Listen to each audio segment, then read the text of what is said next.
Hi, everybody. I'm Tammy Waite with the Senior Notebook Production Team, and I'm joined today by Beth McKinney, who's a registered dietitian with Office for the Aging here in Schuyler County.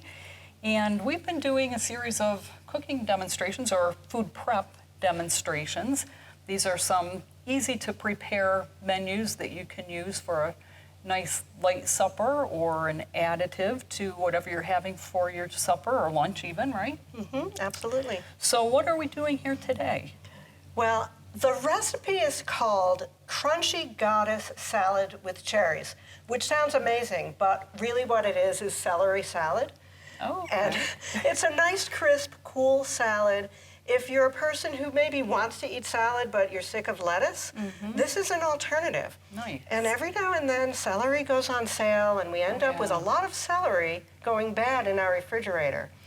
So in addition to cooking with celery, here's a way to eat it raw and really make something special out of it. Great.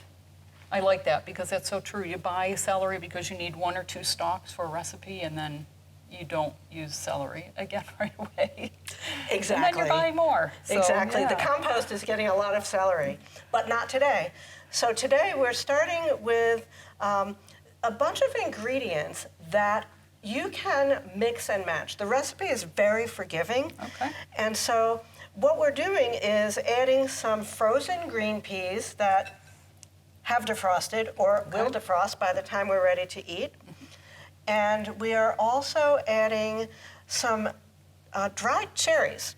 Okay. Now, dried cherries are available in the supermarket, but over the past few months, they've also been available at the food pantries. So some people who are watching might have some dried cherries and you don't know what to do with them.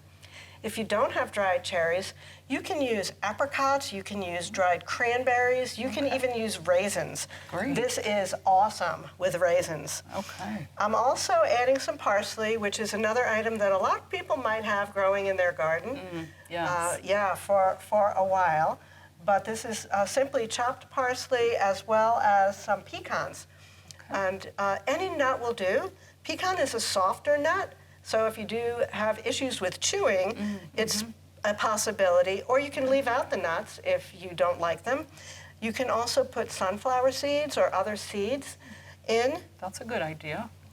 I'm thinking too, so with the celery, if somebody's having maybe a little bit of difficulty with chewing, it might be hard to chew the celery as it is. Could they maybe just cook it for a short amount of time, not to get it super soft, but just enough to get it to a chewable state, and it wouldn't really change the makeup of the salad, do you think? Exactly right. Okay. One thing that anyone can do is blanch your vegetables, and it works for celery, broccoli, carrots, probably others, where you boil it for 1 minute in boiling water, and it brightens the color, and it takes away a little bit of that crunchiness and makes it better for chewing. Great.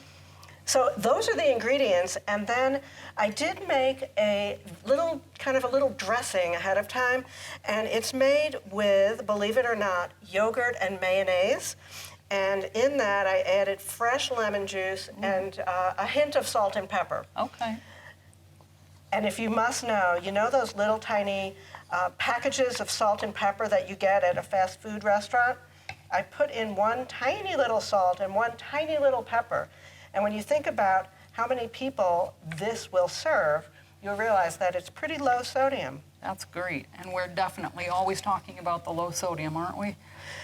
That seems to be the way to go. It is. It's the way to go. Anyway, you mix this up and you can refrigerate it, and as I said, it can serve quite a few people. It is hearty enough to be a meal, but it's also very low calorie because celery is mostly water. Right, yes. So Wish I had a bigger bowl. Yes. A little bit easier. Yeah, here we go. And there you have it. But I love that for a great, like if you've had a big meal in the middle of the day and you're just needing a little something in the evening, this is perfect. Exactly right. And this recipe will be posted on the Office for the Aging website. Okay, so go to www.schuylercounty.us and go to the department drop-down menu, click on Office for the Aging, and then you can scroll down on the left side of the screen, go to the nutrition link, and you'll find menus posted right there. Beth, thank you so much. This is another great recipe that I hope folks will try. And you know, if you do try this, we'd love to hear your feedback. You can always go to our Facebook page as well, the Schuyler County Office for the Aging Facebook page, and make comments there. We'd love to hear that. Thanks so much.